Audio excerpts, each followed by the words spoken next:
Hi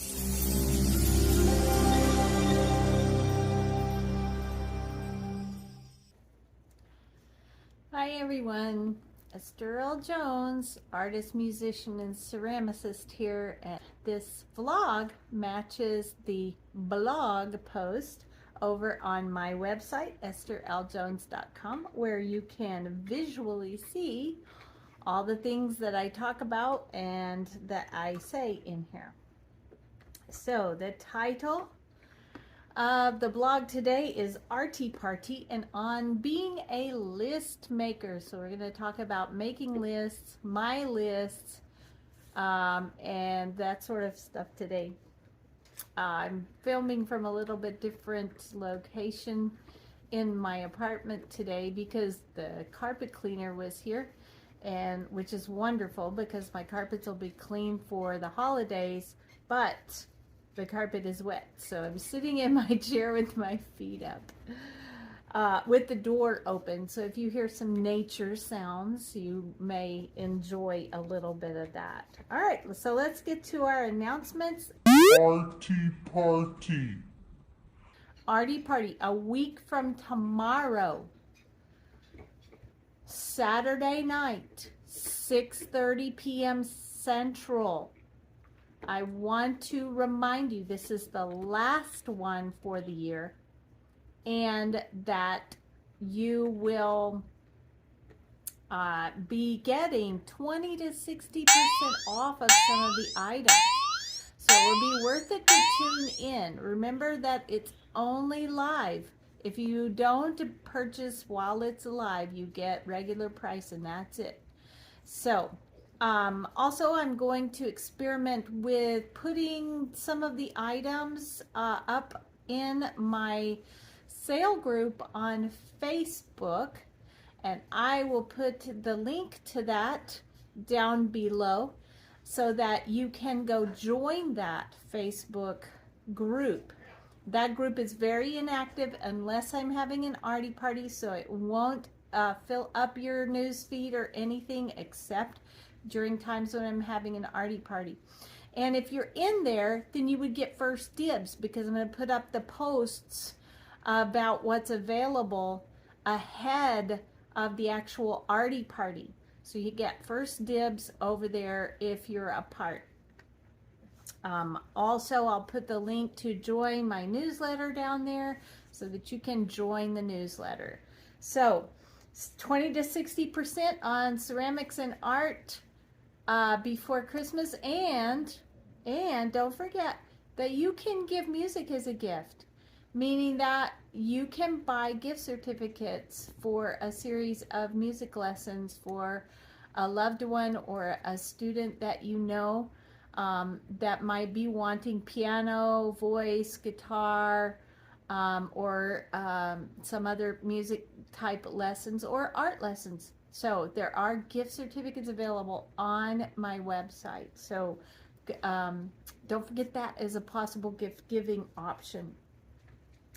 All right, another thing is my paintings, and I will put the pictures over here that are entered into the Burnett Art Festival are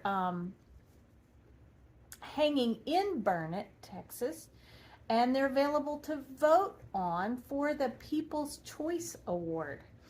And so there's the Long Blue Serenity is at the Antique Mall, which is at 206 South Main Street, which is on the square. Jesus and Coffee, the one that I painted during the actual festival, it's Jesus and Coffee, Unshakable Grounds Coffee Shop. That's my friend's shop, and I just, because the weather was awful, I just painted inside in her shop and painted her shop. So it's at Pickens by Sassy at 901 South Water Street in Burnett. And then Spirit of Primrose is at Vintage Antiques or Vintage Forever or Forever Vintage. On my paper it says Vintage Antiques, but the sign has the word Forever on it. Anyway, it's at 604 Water Street. And you can vote on them for the People's Choice Award. And I would love it if you're local and you want to go there and vote for me. I would appreciate that. All right, so those are the things that are happening. I'm kind of proud of the Jesus and Coffee one. I kind of enjoy doing interior paintings from life, and that was really fun because I was surrounded by friends and the wonderful atmosphere of that particular coffee shop, and it was great. I'll also put a link to the video that the owner, who is my friend, took of me putting in the underpainting down below, and it's also at the blog. And yeah, so it was super fun. Also, I finally got all the platters to dry, unwarped, and uncracked. So, bisque firing next week and hopefully glaze firing. I would love to I have some other things to put in with those platters, and I would love to have that new stuff for the ARTY party. I have like 3 or 4 more of these herb strippers, herb harvest bowls ready to go. All right, and then also in the music studio this week, I have a parent who loves to video her child getting her lesson. For me, she's a little, she's in the preschooler Wonder Keys books, and she's in the second one now, and she's doing so well. So I'll put a link to that down below. You can watch that video. And then I also have a little, another little girl who was in the preschool books, and she passed, and I'll put her photo right up here. Tomorrow I'll be going to the reception for, I hope that sound doesn't bother you. I don't know what it is. I think my mom might be cleaning downstairs. Hopefully it doesn't bother you. Anyway, tomorrow I'll be going to find out whether I have placed or won in the Central Texas Pastel Society annual show and competition. And so I'll be announcing that next week. We'll see. Really, to me, it's a win that I entered, because it's really hard to enter and not win. It's just difficult. And so one of my goals is just to enter and enter and enter until I get used to the no's, and then maybe happen upon a yes and improve my work enough to get a yes, get a win. So, okay, so on the subject this week of being a list maker, I am an inveterate list maker. I love making lists, especially on my to-do and my task lists. I love checking stuff off my list, but I have lots of lists. In fact, this morning I counted the lists in my informal list making app, and there are 100 exactly lists in there. Some of them are obsolete. I need to delete them, but some of them are not, and I keep them there for quick reference and that sort of stuff. So I'm just a list maker. And I think the reason that I'm a list maker is because it helps control the overwhelm. If I have a lot of things to do, or have a lot of creative ideas in my head, I need to put them down somewhere so that my brain doesn't feel like it has to keep stirring it up so it remembers it. I have the usual list that you would think of. You know, grocery list, to-do list, tasks, project planning list, that sort of thing. Those are normal. I have those on there. And most of my lists are in digital format, and the reason they are is because then I have them with me. I can put something on the list or check it off at some point when I am on the go. It's right there, which is good because I can't remember to put it on the list when I get somewhere. I'll forget it entirely. So that's super nice. So my little puppy Tweed is right here beside me, and he's very distraught because except for my chair, all the other comfortable seating places have things on them from putting them up so that the carpet cleaner could clean, and he can't get on any of them and rest. So he's checking them all out over and over again. Poor little Tweed. What? Well, come around. Come around. No, you can't get up there. Come around. Come around over here. Oh. He decided to come over the arm of the chair. Okay, let's see. Say hi. Say hi to everybody. There's Tweed. Tweed whose paws are wet. Okay, so list. Back to list. And I primarily use two different apps for them. One is InkPad, and one is Evernote. Evernote's, both of them are accessible from whatever device I happen to be on, but I mostly access them through my phone. But the InkPad is for, like more informal lists, and Evernote is for more extensive, more important stuff, more text-driven stuff. Although there's some overlap, and maybe even some in one need to be moved to the other to properly organize them. But is that going to happen? Probably not. Okay, so just taking a quick look at my InkPad lists this morning as I was writing the blog post. I just took a sample of the top 7 or 8.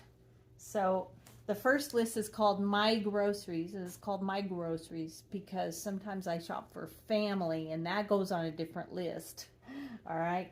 Then I have the Thursday list, the Saturday list, clay projects, YouTube text, Bigger Studio, Wednesday, and Scribbles.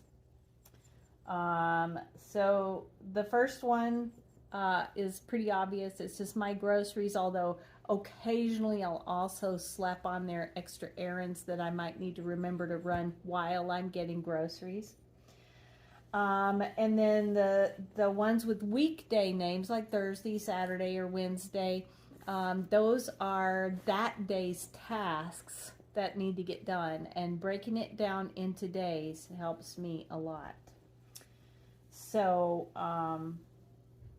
that's good. And then clay projects, Bigger Studio, and Scribbles, those represent ways that I help control and keep up with my own creativity when I'm in high gear. Like I can just write down the number of clay projects or the ideas for clay projects on that list, and then the next time I'm like, okay, what should I make next? I can visit that list and see if I find any inspiration. Okay, he decided my lap wasn't all that comfortable and left. Bigger Studio, I don't really anticipate ever having a bigger studio, but if I did, I wanted to have ideas for what I might want in that bigger studio. And so I just started a list of things that I might want in there. And now Scribbles. Scribbles is a really important list. Even though that sounds silly, that list catches everything. It's a catch-all for whatever might be on my mind, might be a phone number or link that I need to keep handy for quick reference. Goodness, it's just whatever I need to put in there. YouTube text is just that. It's where I keep my updated YouTube description text that has my website link, my newsletter link, my Insta, my Facebook, all those things, so I can just copy paste them into the description of my YouTube videos, and boom, you have access to all that stuff without me having to type them in every time and make mistakes and all that stuff. So and Scribbles, like I said, is just a catch-all. But if you scroll down far enough in it, and it's quite the long list, because yeah, there's some things in there that probably just need to be deleted. I came across 3 statements that I had recorded probably whenever I was just trying to think of ideas for how to talk about my art. And so I put all those down, and I enjoyed reading over them again this morning. So I thought I'd share them with you, and then a few thoughts to go with them. So number 1 is, my art is the faltering, imperfect way that I attempt to worship the Creator and love the viewers by communicating in a brave and beautiful, nostalgic and whimsical way the goodness and wonder of God. In case you didn't know, I'm pretty well known for my wordiness and my run-on sentences. That's number 1. Number 2 is, my art is about revealing the wonder that is the Creator and communicating His love in my nostalgic, whimsical, and faltering way. That's just a reword of the sentence above, maybe slightly shorter and less annoyingly run on. And then the one that really was my favorite this morning, different ones strike me at different times, you know. My art is about singing the colors, painting the music, and touching the magic of the wonder that is the Creator and His love for us. Yeah, and that one doesn't really reference the viewer at all. And I think that could be a good point, because sometimes my art is not about what the viewer sees. It's about what I'm expressing. And if that touches you, that's wonderful, and that would be a wonderful goal. But it's mostly about what I'm expressing. So I think that's good. And I do want to love my viewer, but I think expressing my worship to the Lord is a communication with your heart. And I hope it is. So here are my questions for this week for you. Hearing those statements, first of all, how do you think I'm doing? Does my art communicate to you at all? Does it seem like I'm reaching that inward desire with my outward expressions? I'm not sure. I personally, I think I have a long way to go. And then secondly, do you use lists? And if you use them, how do you use them? Do you write them down, or do you try to keep them in your head? Do you keep them digitally? What apps do you use to keep them? Just let's talk about those lists and see if we can encourage one another and get some really great ideas from one another. And because I asked that, you know what time it is. It is time for me to remind you that I can help you sing the colors, paint the music, reach for the magic, and discover the wonder and worship in your heart. So, Godspeed this week. Party. Have a happy Thanksgiving. Bye.